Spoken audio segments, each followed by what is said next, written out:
They might not They're go not through the gonna work it. speakers right now, but on the stream, they sound good. Okay, so do I have to touch this thing to? No. Just leave it You alone? should speak into it so that the stream can hear.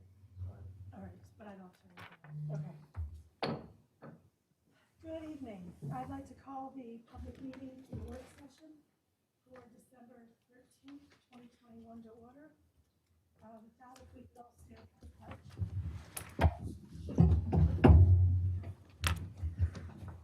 I'm sorry, that's my cue. Gunner was gonna appear. Gunner? Gunner.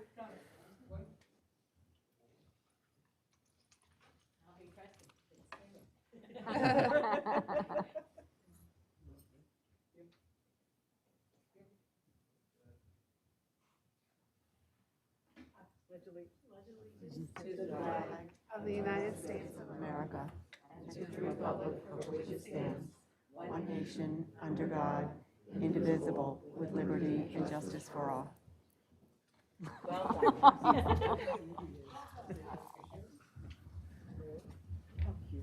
I know, he's so cute. The secret of this training is when you can sit in meetings in my place.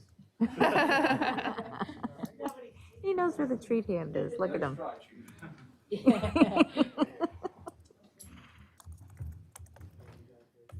Oh, thank you for coming. Gunner.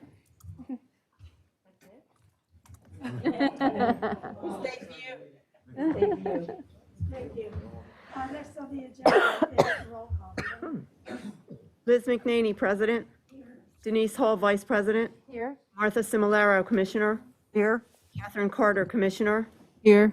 Ruth Damsker, Commissioner. Here. Sandra Zadell, Township Manager. Here.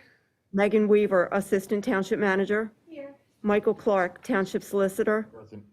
Isaac Kessler, Township Engineer. Here. David Duffy, Chief of Police. Here. Van Reeker, Zoning Officer. Here. And it is noted that Dave Brill, Finance Director, is absent. Thank you, Deanna. Next on the agenda is announcement of executive session. Mr. Clark.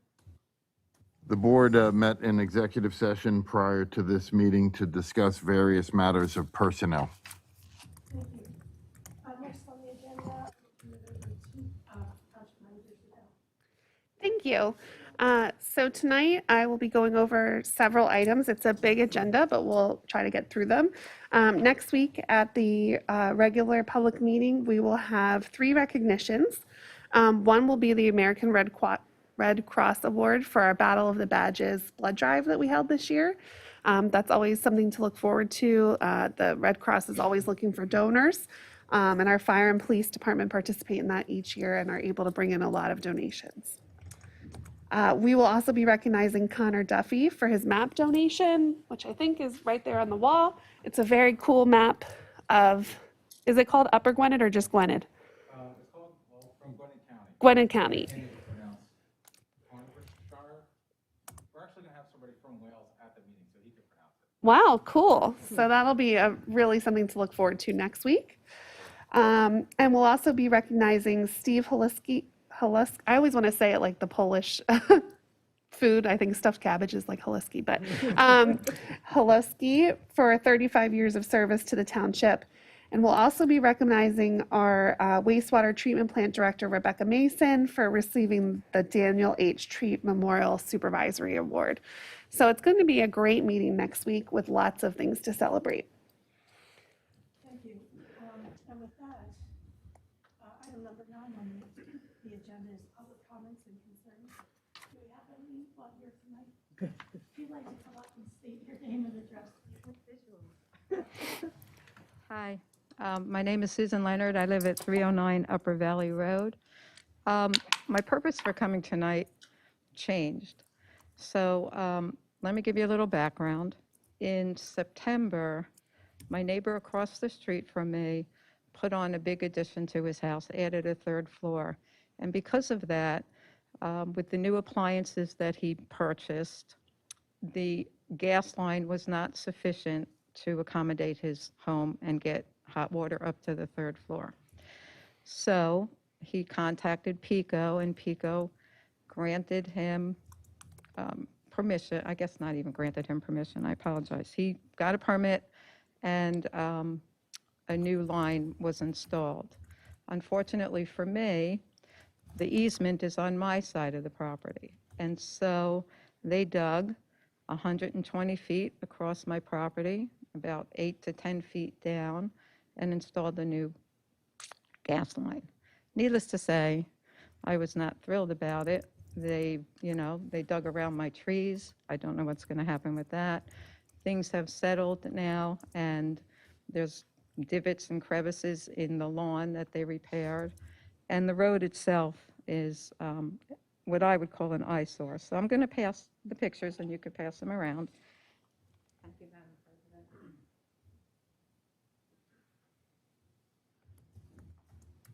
So I was told when this job was completed, it would take 30 to 45 days for the ground to settle, and then they would send somebody over to repave.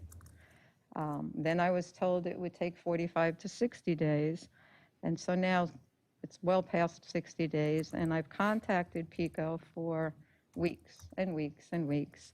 I've contacted friends of mine that were former state representatives that gave me phone numbers of hierarchies in the PICO organization, and I got no satisfaction. So I thought, wow, Upper Gwynedd gave a permit. Upper Gwynedd has a public works department. Why isn't Upper Gwynedd fixing my property?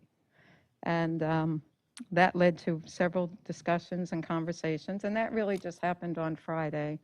And I can happily say by 5:10 this evening, the representative from PICO has given me an answer, at least, as to when some of the repairs will take place.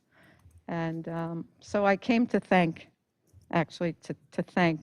everyone, especially Megan and Sandra, for making the contacts, listening to me gripe and complain, because I wasn't going to let it go. It's my nature. And so, again, as I was starting out to come here to say, what are you guys going to do?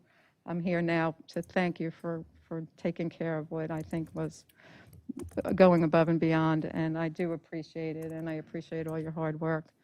And so I'm not as optimistic, because now we're talking into the spring, but believe me, I'm going to keep a handle on it, and if I need to make more phone calls, I'll do so. But it's been a very frustrating thing that I take very big pride in my property, and my neighbor, the house that has nothing is my neighbor's house. My house is the one with the mess. And so, I found it appalling. I find it irritating every time I walk out my door. So, and, it's a little bit deeper than the pictures. So I also asked the question, what happens if somebody parks on my side of the street, gets out of their car and falls? Like, who's liable for that? And that's probably a rhetorical question at this point, but that was one of my concerns as well. So thank you again, I appreciate it, and you do great work. I'm happy to see everybody here, and keep up the good work, okay? And I will need those back from my letter to the president. For our conversation earlier today, I think it's important that residents know that when there are issues like that with PICO or whomever, this isn't the first one that we've been able to help. That the township is a resource, and we can help make a few calls or do things, and we would hope more residents would do that instead of feeling frustrated that they can't get anywhere with things. So we encourage residents to do that. And I had asked you earlier, how do we get the word out that we can do things like that? And I think we'll just have to keep talking about it. Last meeting, we had somebody too with the poll, and we were able to help with that. I told Susan that story today. Yeah. Yeah. And then I think the other thing is that the township does have a lot of resources for people, not just with PICO, but with other items as well. I remember a few meetings ago, a resident said that when they were out talking to residents, some were struggling financially.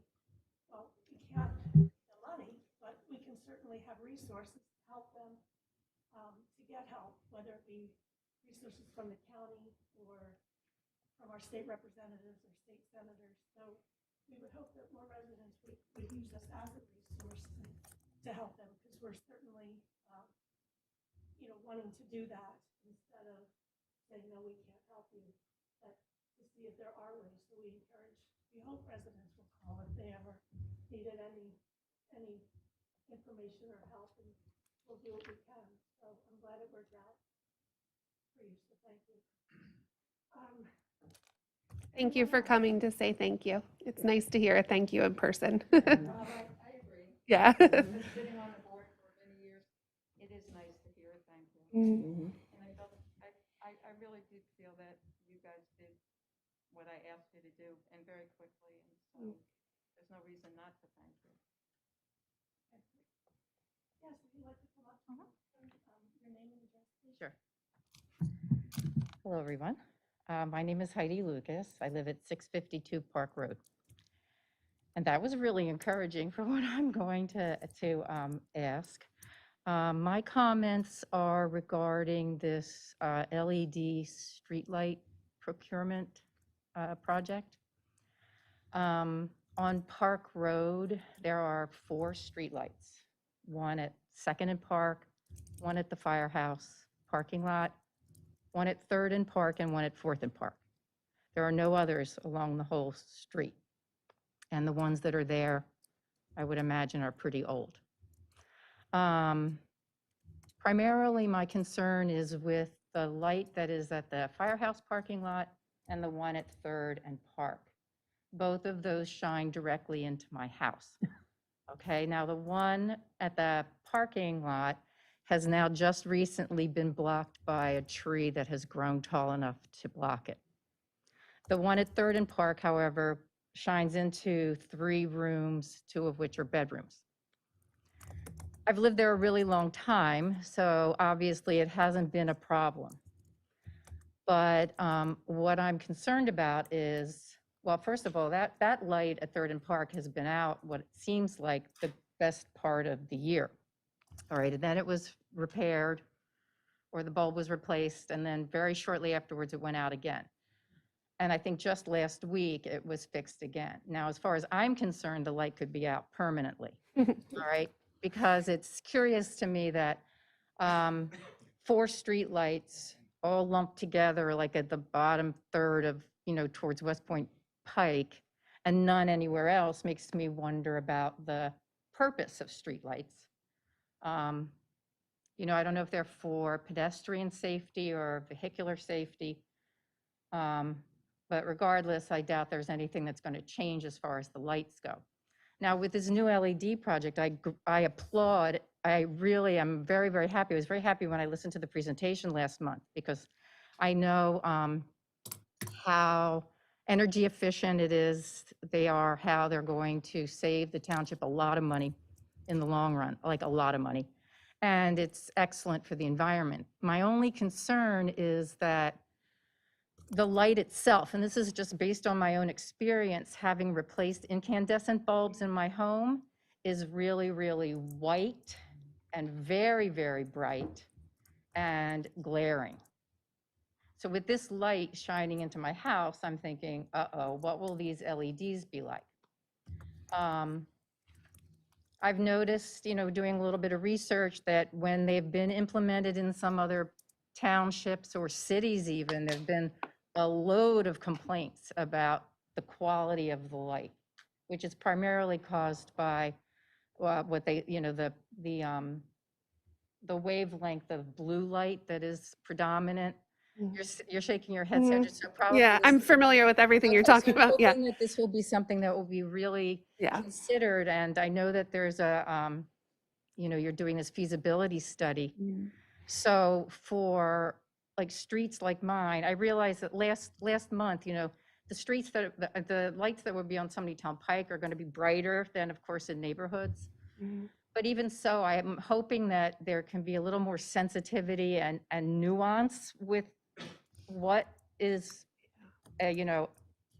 eventually purchased, because it seems to me that now there is technology available so that the light can still be like warm and yellow and give you the same energy savings so that, we don't have to have, feel like we're at have a sign or something. And also just, township-wide to make it not feel so glaring like everywhere, And the other thing that I was thinking about in our home again, and I realize that these are bulbs I buy at Lowe's that are maybe not, they're like consumer quality, but many of them produce a little buzz or a hum. And in my neighborhood, believe it or not, people open their windows at night and leave them open on a nice day and a nice night. And that buzz or hum just would be unacceptable. So I really, really encourage, this purchasing and this agreement with the Delaware Valley Regional Planning Commission, but not at the expense of like our quality of life. The reason I'm nodding so much, Heidi, is I worked on this project a long time ago when I was with Township, and I was their EAC liaison. And that was probably like 10 years ago and LED technology has changed and grown in that time. And my husband makes fun of me because I don't want to get LED Christmas lights for the reason that you're describing. Like that blue light is so different than the yellow, and the sodium halide, I think is what the lights are called. And it does look totally different. We've spoken with the vendors about that. Like it, that warm yellow glow that you're used to in our community is what we're trying to achieve.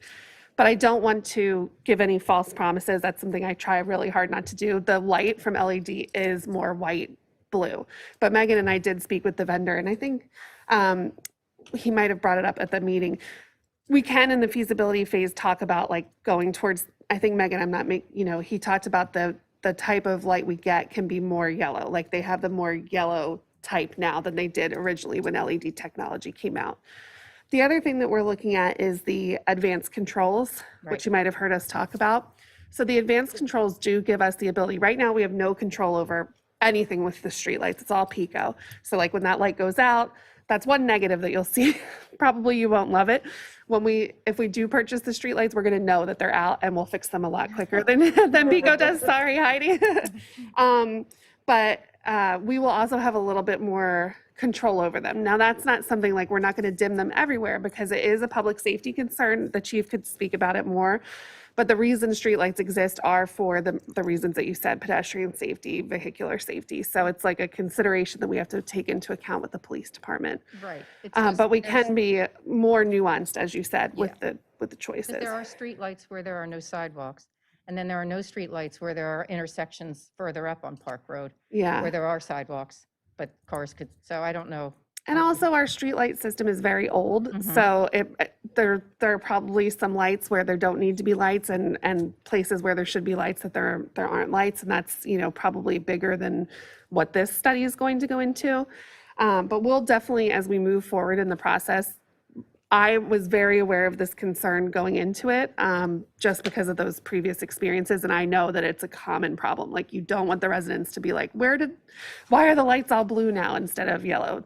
That's not promising, especially in the neighborhoods. So we will. Brighter, so, make sure that there's hooding and there's. That was the other thing I wanted to tell you. Focus. They are more focused and they're full cutoff. So that is one bonus that you get with the newer Cobra heads. Currently they like splay the light out. Right. The LEDs are more focused. So that might be something, maybe they won't even be, I can't promise you in your area, but it's a much more focused beam versus the light that you currently have that kind of splays. Okay, well, we'll have to wait and see, but I'm glad that at least, It's definitely on our we were able radar. to address those concerns before purchase. Yep. All right, thank you very much. Thank you for your time. Sure. Was there anybody else with public comment? Hearing none, we'll continue on. Van, it is time for your report. Thank you very much. Oh, was there any public comment on the live feed? No, okay. Thank you, Sandra. So the 5 items on planning and zoning, 4 of those you've seen before. And I'll just touch upon them very briefly. If you have questions, naturally I'll go through them. But the first bullet was a process of a zoning variance and a change in use. The land development plans have been approved subject to documentation which the solicitor's office and administration are now working on. It looks like you won't see it until next year, January or February. Lot line adjustment, we mentioned that last time. That is simply two adjacent or contiguous properties, in this case co-owned by the Gruenes family, and they are requesting a lot line adjustment. One lot gets a little bigger, another lot gets a little smaller. We have a process called lot line adjustment subdivision. So it's considered a minor subdivision. There were some plan issues that needed to be resolved. It's my understanding, Megan, they have been resolved. And so I say tentatively, but I think that this is an action item, 894, 896 action item for next week meeting. Tonight. Oh, okay, tonight. Thank you. Merck was approved and building permits are pending. Zoning hearing board, Sandy's Lane, we discussed it. That was the side yard dimension, which variance, which was requested. Finally, there's a new zoning hearing board, ZHB 22. We're not meeting in December.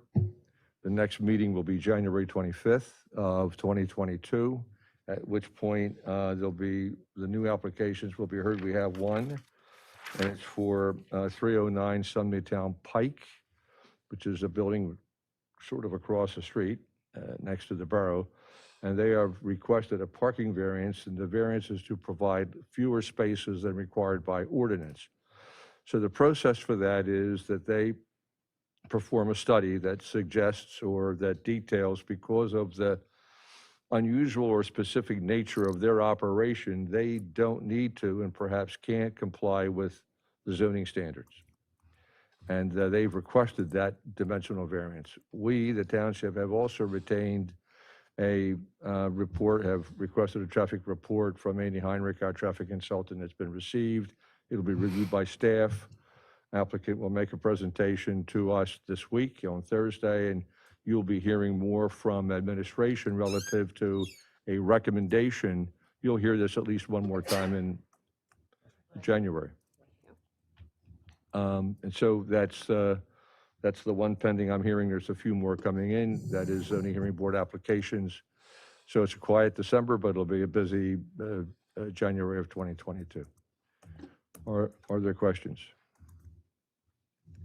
Thank you.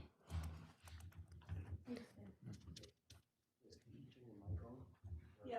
I know it's hard to tell. It's not. It's still Sandra's, because I was playing with the button to see if it was on and off, so I didn't turn it back on because. Okay, is mine on? When the light's on, it's on? Yeah. Okay, good. Okay. That's newly installed. All right, perfect. So actually, I'm going to turn it over to Isaac, and our mic's good. Awesome. Thank you. Good evening. This month, we've included our monthly engineering report and wanted to just touch on two things as we get to the end of this year. One is the latest for the work over at Haynes Run and the wastewater treatment plant storm protection. So the grants that we've been pursuing, there's a couple still pending to hear back from.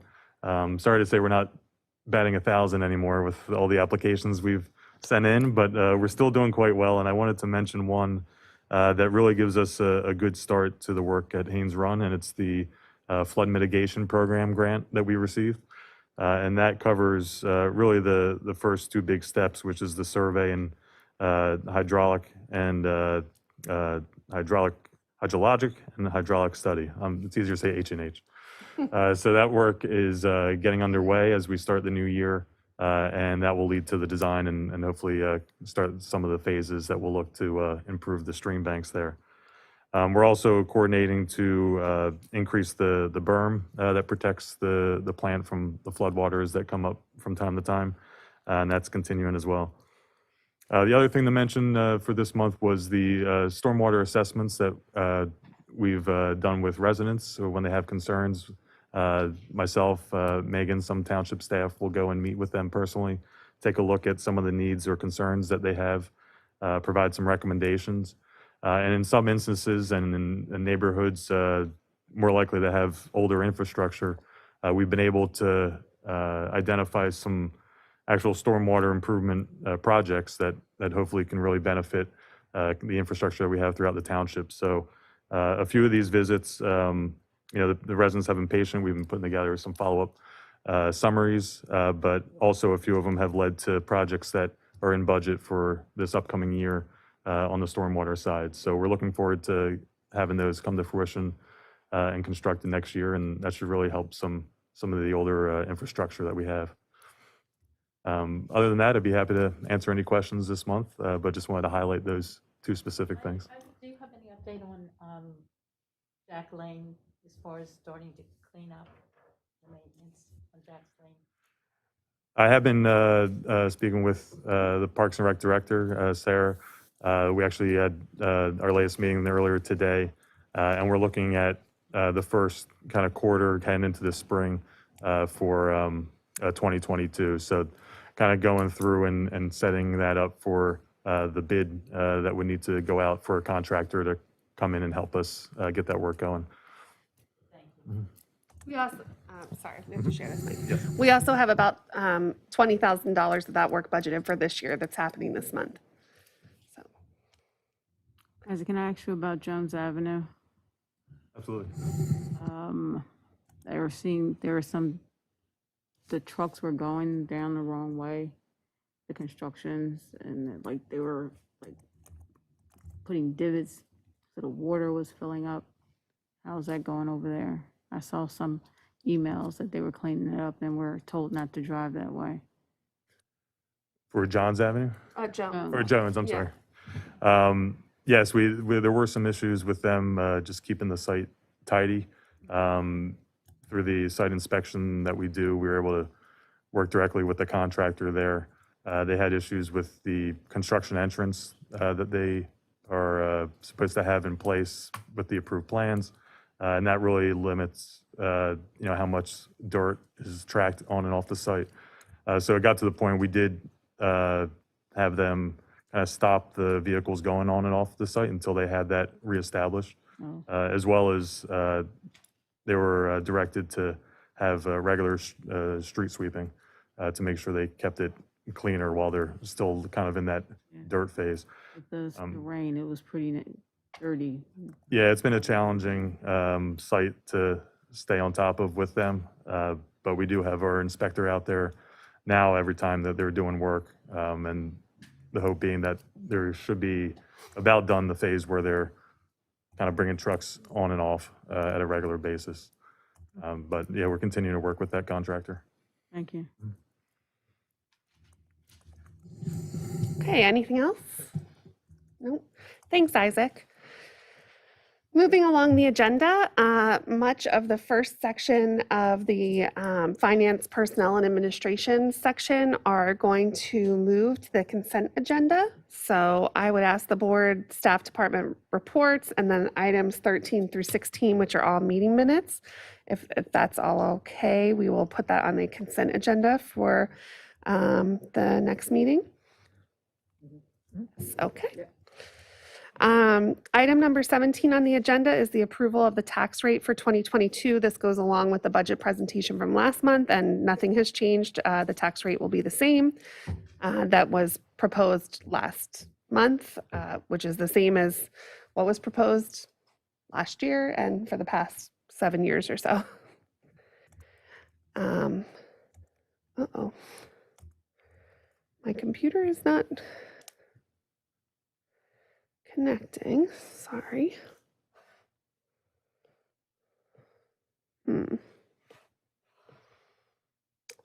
It's not connecting when I try to read the memos. Thanks, Martha. I don't know what's going on. Okay, thank you. So the next item on the agenda, I'm stealing this, is that okay? Okay, great, thank you. The next item on the agenda is the 2022 proposed budget changes and revised budget appropriations. So this year, as everyone knows, we started working on the budget even earlier than usual.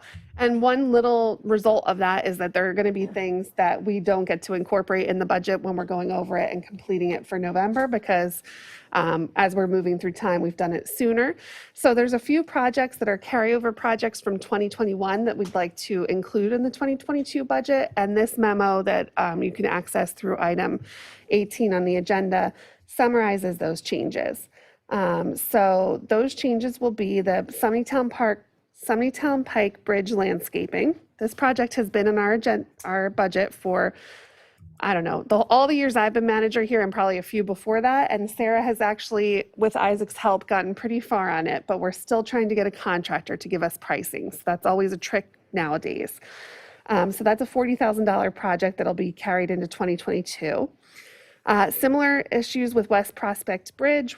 We're waiting to get a contractor to do some repairs there. That was a 2021 project that'll go into 2022. And the availability of our spray lining contractor, same problem going into 2022.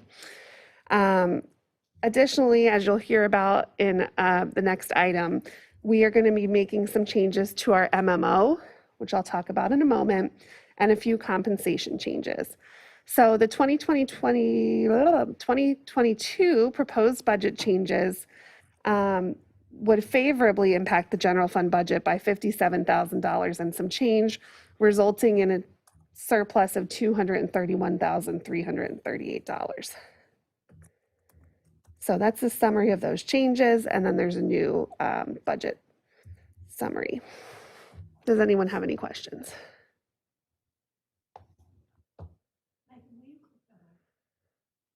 Yeah, that is easier to see than for me to just read it. Yes. So again, anybody that's new, if you click on the agenda, you look at it, anything in blue. Or that anything in blue will give you more information on it all. So that they're the projects that Sandra was talking about. Thank you. Okay, and a wonderful part of the budget process for this year is the large increase that I talked about in the budget presentation of the transfer to our capital reserve fund. It's going to be a $1.7 million that we're going to be transferring to the general fund reserve. So that'll result in a forecasted surplus for 2021 after the transfer of $21,473 and a budget versus our budgeted surplus of $15,605. So that will get put into our savings account, as I like to call it, and we'll be able to utilize that for capital projects. That will be done via resolution. Any questions on that? And there's no change to that as well. Okay. Since there are so many items on this agenda, President McNaney, I'm going to turn it over to you. We have a few decision items that we're going to ask the board to make. So starting with number 20, we need a decision. So we'll need a motion to approve the proposal of KCBA for facilities upgrades. And that includes some safety updates to the front main entrance of the township building and some changes, some updates to this room and out in the foyer as well. So do we have a motion to approve? So moved. We have we'll get to that? Regarding this item. Yes, I asked for public comment after we get a second. I thought it was per item, so that's why. I'm going to ask for public comment in a minute. Okay, great. Yeah. So we have a motion to approve. Do we have a second? We have a second. Is there any additional or is there any public comment on this? I just had a question. If you want to come up to the mic? Sorry, I thought it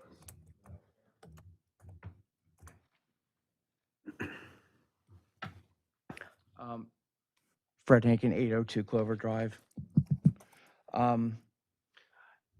One thing I don't have on here is the memorandums that Sandra you put together, which are great. So I didn't have the two to match when I got here, so I'll just have to kind of wing it a little bit. There was a mention there about security issues. Could you explain what that was or is? Sure. So we're looking, I don't know how many township buildings you've visited in recent years, but a lot of them have secured their entranceways in conjunction with the increase in shootings, unfortunately, that occur in workplaces. And specifically in municipalities. There was a municipal shooting, I think last year or the year before.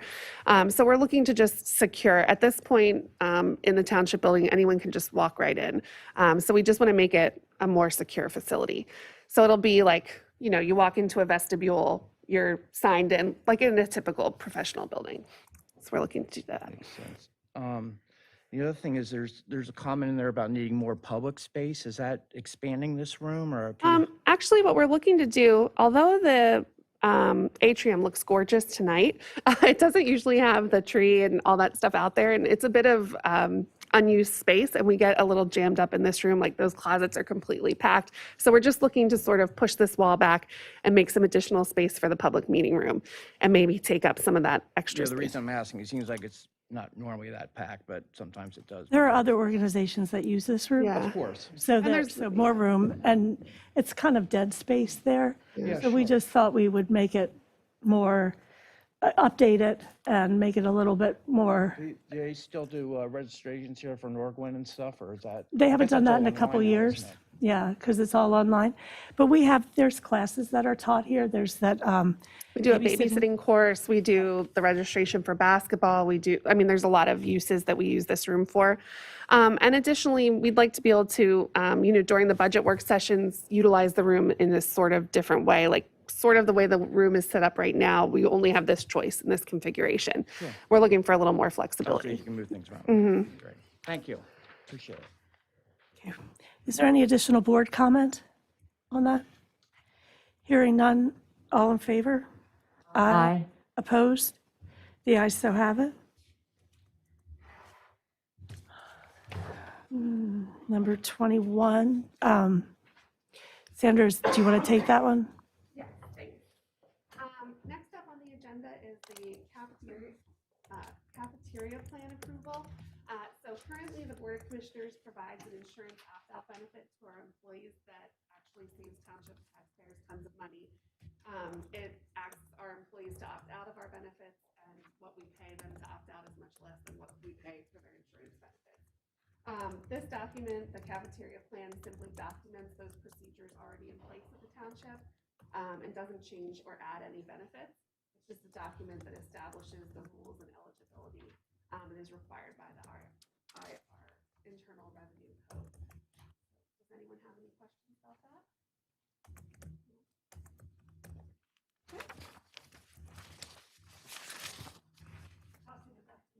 Yes, I know, if only we had a bouncing ball. It's back to you, President McNamee. Next is item number 22, which we will need a decision on tonight. So it's a motion to approve the addendum to our Delaware Valley Health Trust agreement to maintain our membership for a minimum of 2 full years through the end of 2023. So do we have a motion to approve? I'll make, Do we have a motion? Do we have a second? I'll second. Do we have any public comment? Any additional board comment? Hearing none, all in favor? Aye. aye. Opposed? The ayes so have it. Next is a motion to adopt and include in the minutes of the recommended update to the actuarial, I have a little problem saying that sometimes, assumption, and update the 2020 final budget MMO funding. Sandra, did you want to, I heard you mention before you wanted to talk a little bit Sure. more about that one? Yeah, this is some more good news for the township. So we, every 2 years on the odd year, go through an actuarial evaluation of our police pension plan, and that's done on the odd year. And our actuary reviews, our funding status, the different choices that they can make in their way that they make assumptions about how well our plan is funded, and the different factors that go into making the decision about the MMO. Our actuary provided an update that recommended updating our mortality tables to be more current, So this increases the life expectancy of our retirees. So it basically makes our MMO more conservative. So we're assuming that our police officers will live longer in line with the reality of the way things are today. It also, another recommendation is to reduce our assumed interest rate, which is the assumption that we believe that the market's going to earn. So our current actuarial assumption is 7%, down to 6.75%. So again, it's a more conservative step to assume that the market is going to make 6.75% instead of 7% in our actuarial assumptions. These changes actually basically make our actuarial assumption more realistic. We also are going to be using the 2021 valuation. The last 2 years have been wonderful years for the plan as far as performance goes. So that's sort of a positive. So all in all, that results in some good news for our 2022 budget in the amount of $63,194. That is a reduction in the MMO for 2022. I know that is, I tried to make that as simple as possible. Municipal police pensions are probably one of the most complex things that we do in local government, but if anyone has any questions, I'm happy to answer them. This has been reviewed by Commissioner Carter, sat in on the police pension board meeting. We had another meeting about it with Commissioner McNaney, so it's very well vetted by our Board of Commissioners. Our pension board reviewed all of the information with a really great presentation from our actuary. So, no questions? You're welcome. So do I didn't take a motion yet on that. Do we have a motion to adopt and include? I'll make a motion. We have a motion. Do we have a second? No second. We have a second. Is there any public comment? No? Any additional board comment? Hearing none, all in favor? Aye. Opposed? The ayes so have it. Throw it back to you, Sandra. We get a lot of noise over here tonight. Okay. So the next items, 24 through 27, I'm going to ask to put on the consent agenda. We have Merck waiver requests for after-hour crane work, January through March, site work, extended hours, December through May, and crane work and after-hours work on Sundays, January through March at Merck. And also a related party agreement for 449 Forest Lane. Those are agreements that we do when someone has basically what you would call an in-law suite. Okay, next up, item 28 is the approval of the planning assistance contract with Montgomery County Planning Commission through 2024. This contract is sort of a follow-up to the comp plan process. The county provides additional planning support and have provided us a contract for planning assistance that would include some additional planning work to support us through the projects that we might want to do as a result of the recommendations in the comp plan. So we would utilize them as we need to. The board will be going through a goal setting workshop in January where I think we'll be looking at the comp plan and looking at what of the many recommendations might be something that the board wants to focus on. And if we need, ordinance work above and beyond, Van does an amazing job, but we use Van a lot and we need him as our zoning officer and for the various planning projects that he has with us, and we may need some additional support. So the planning commission would be able to provide that.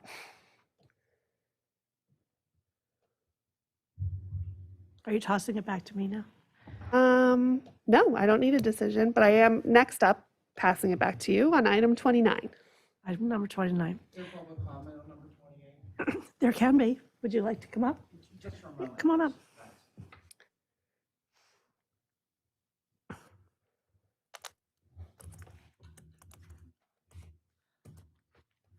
Fred Hankin, 802 Clover Drive.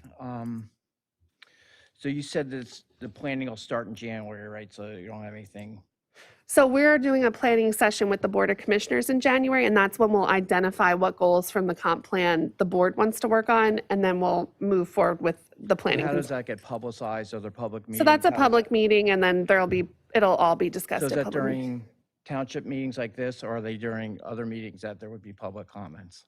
Well, any work that a planner would do from the not any work, I can't say any work. Most work that would result from the comp plan would end up going to the planning commission, so that would happen. The goal setting workshop that I'm talking about is something that we do advertise publicly, so anyone can come to it. And they're held in this building here? We actually usually hold them off-site. We had one 2 years ago. No one from the public came, but it is a public meeting. Okay. But it's basically just a goal-setting session where the board might say, of all these recommendations, we want to work on, adding a native tree ordinance to the Saldo. That's actually something I know the EAC has been discussing in public meetings. So if the board picks that as an idea that they want us to work on, then that'll come up at public meetings in the future. If we have to revise the Saldo, it'll go to the planning commission, it'll come to the board, all of it'll happen in public meetings. So if the board decides they want to do something, when would the public hear about that they've had?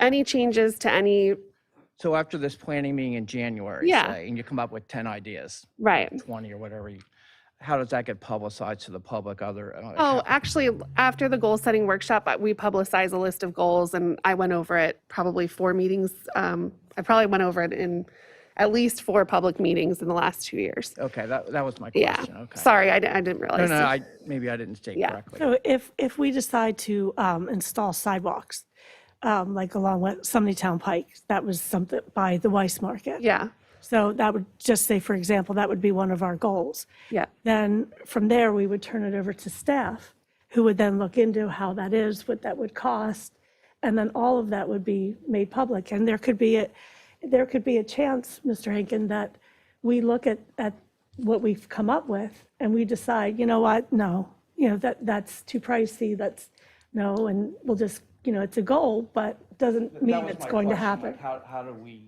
Yep. the public, get informed of things? Yeah. We'll be Not that talking you're about not it doing anything on- at these meetings. We will ask for input like we always do.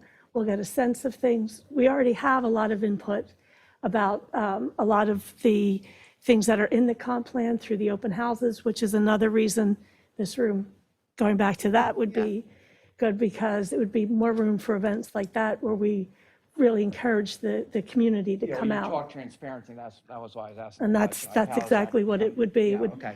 It would be out there for everybody to give input in, as always. Okay, that was my question. Okay. Thank you. Fred, in the last goal-setting workshop, I think it was probably February after the reorg that I published the list of the goals, and we talked about it, and I did a manager's report on it, and then probably 2 to 3 times a year, I report back on those goals and say, like, this is what Is we've this stuff achieved. that you put on the website that I can view? It was at public meetings, so yes, it would be on the meeting packets, and we discussed it at public meetings. Okay, because I like to read your Yeah. stuff. It's quite.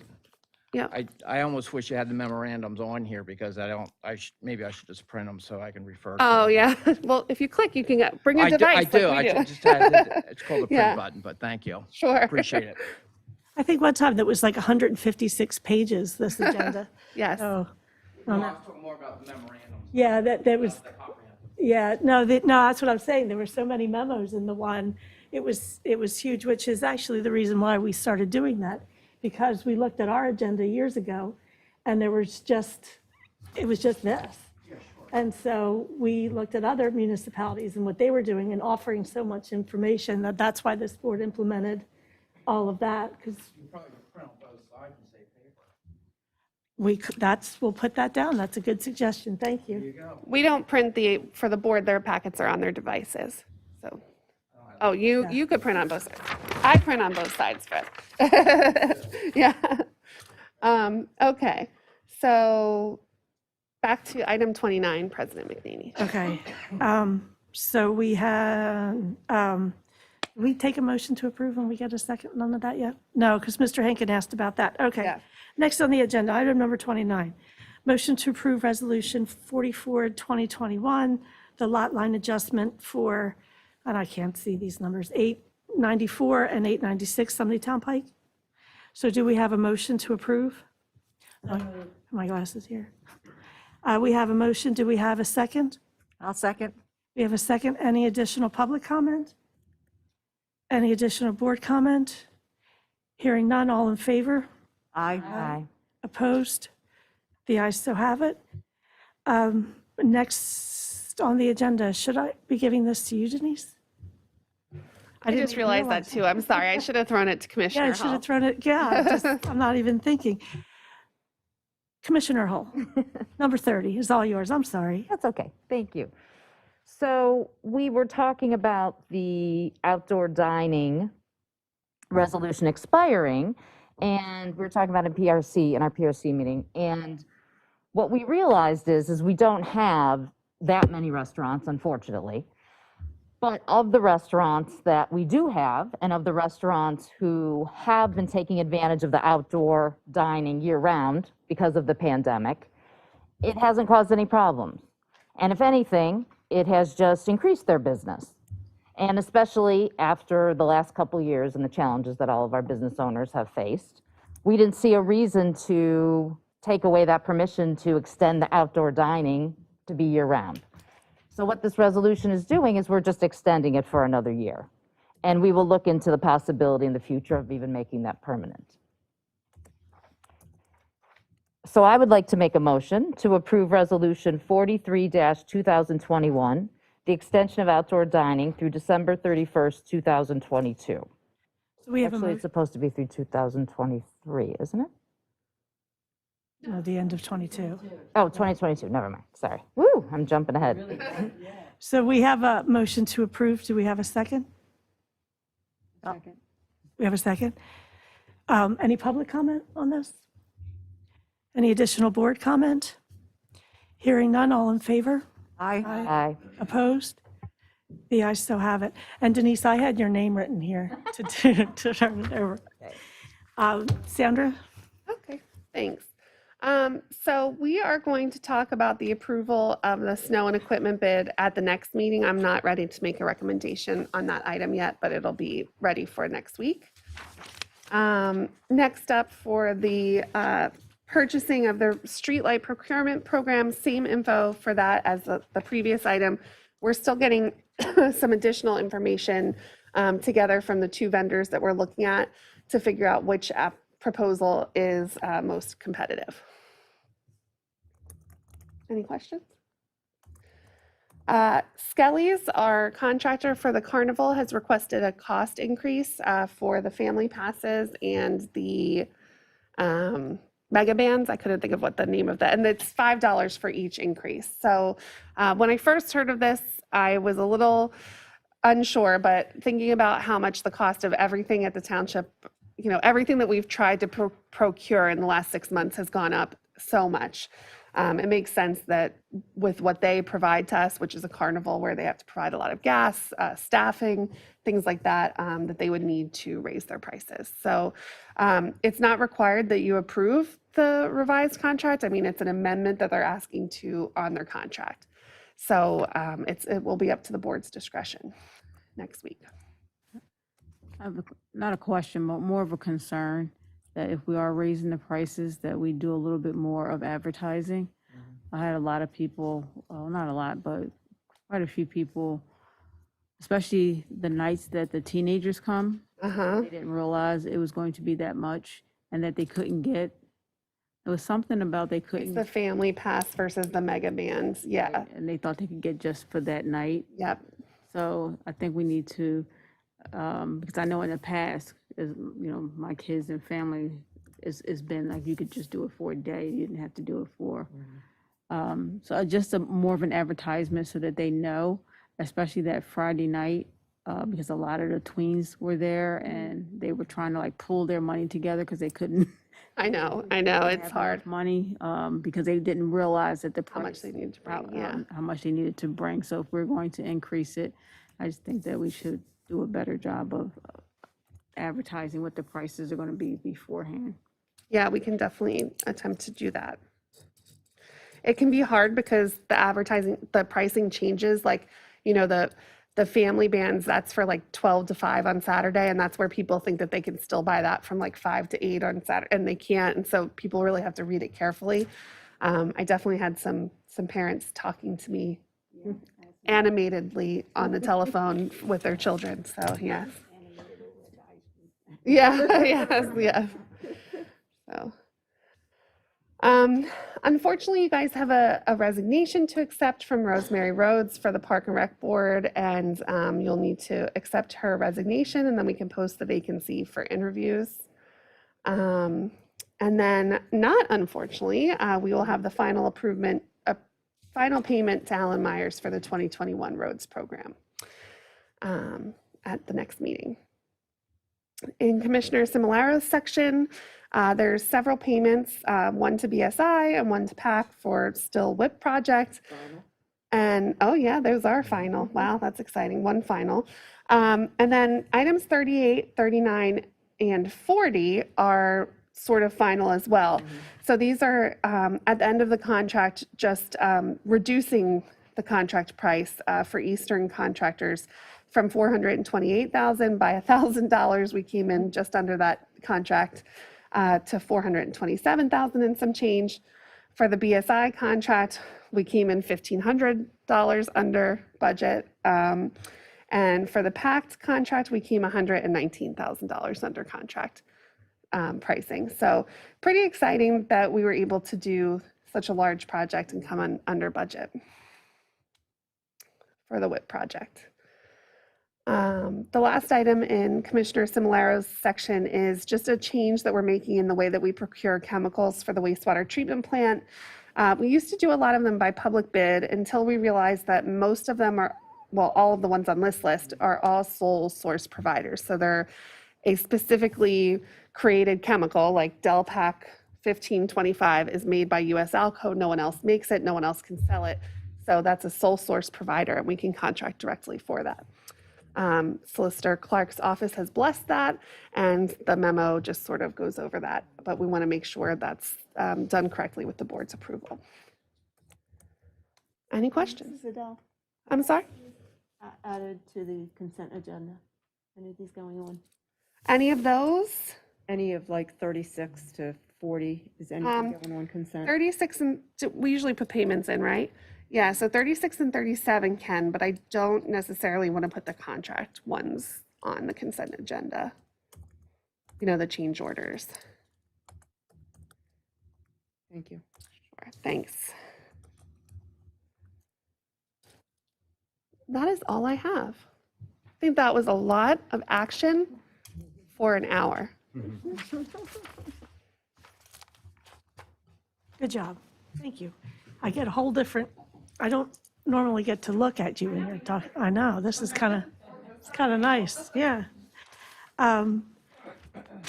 Then will be in other business 42 and 43, that's just approving open and paid invoices.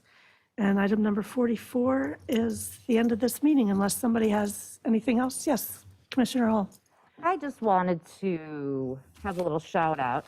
I was reading the Reporter last week on Thursday, and one of our scout troops, the Upper Gwynedd Scouts that are affiliated with Corpus Christi, they got a little feature picture in that section because they were helping to battle food insecurity.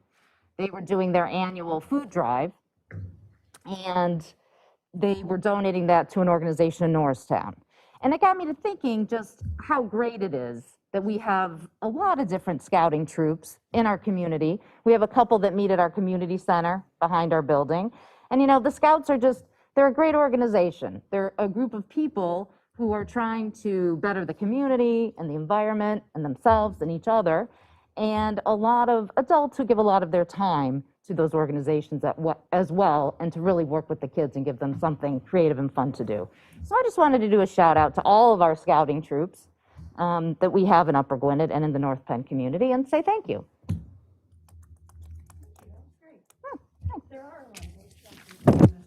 I like when they have their jamboree. Is that what it's called? Jamboree? Jamboree, yeah. That's always a fun, brings a lot of people Yeah. to the township. Does anybody want to say, you can save it for next week too, about the holiday lights? Yeah, Oh, yeah. was anybody at the holiday lights? Commissioner Dansker, don't forget to turn your mic. You're going to be here, you're going to be saying that a lot. Maybe you should just get a little card. Yeah, get a little card you can pass around. Yes, did anybody attend the lights night on Friday night? I know one of the dogs came, didn't they? Wasn't one of the dogs there? But I'll tell you, and we had all been there the prior year, and it was lovely. But this year, there were so many people. I think we did somehow, and I want to thank whoever did all the social media to get the word out to the community. I mean, we had, That was Sarah. yes, and Sarah did, as usual, has done her phenomenal job with her staff. And, but it was such a delightful, turned out to be a lovely evening. And I don't know are the gingerbread houses still out there? So on your way out, you could check out. The lights are still on in the pavilion. And the lights are still on, so you can stroll by and get into and see the lights. And it was really a delightful. Sarah Previs, our director of Parks and Recs, does a really very phenomenal job with all of her things. If any of you have young children, during the pandemic, she did all these things on the website for little people to be able to do and to keep them busy, which I'm sure the moms appreciated since they were stuck in the house. But no, so, and a beautiful Christmas tree, and gives me, I guess it's still early. I mean, it's, we have another meeting yet before Christmas. I was going to wish everybody a wonderful, happy holiday. We'll be here, we'll all be together next week, too. President McNaney, can I add to that? Just Sarah's staff that puts together all those lights. It's Lori Hamill, John Chabala, Mike Marini, Jeff Gold, Luke Zoll, our intern, was back for a bit to help with the social media. Sarah, I hope I'm not forgetting. Am I forgetting anyone, Megan? I don't think so. I just want to sort of say their names because it's a lot of work and they work on it for weeks and weeks to put up all those lights and just make it such a beautiful event. Yeah. I thought it was really fantastic. And the It was horse. the whole Park and Rec Yeah, the department, horse. right, that did it? Yeah. And they built that gingerbread house. And the trees that are all, I yeah, don't they do a know. great, Yeah, there's a lot of homemade. do a great yeah. job with It that. was amazing, yeah. I don't know where the choir came from. Yeah. But they were phenomenal. And the dancers. The dancers, it was just a great show.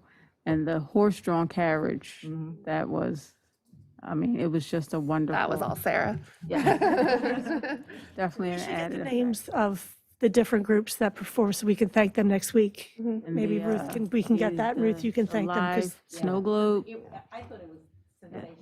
that was new, the live snow globe. yeah, Yeah, that line was too long. Me and my daughter tried to get in, but the little kids, that line was long. Yeah. So it was really nice. and it was a great night, like Ruth said, so I know the Public Works Department helped a lot as well. So. it was a good night, so. Anything else? No? Okay, then with that, meeting adjourned.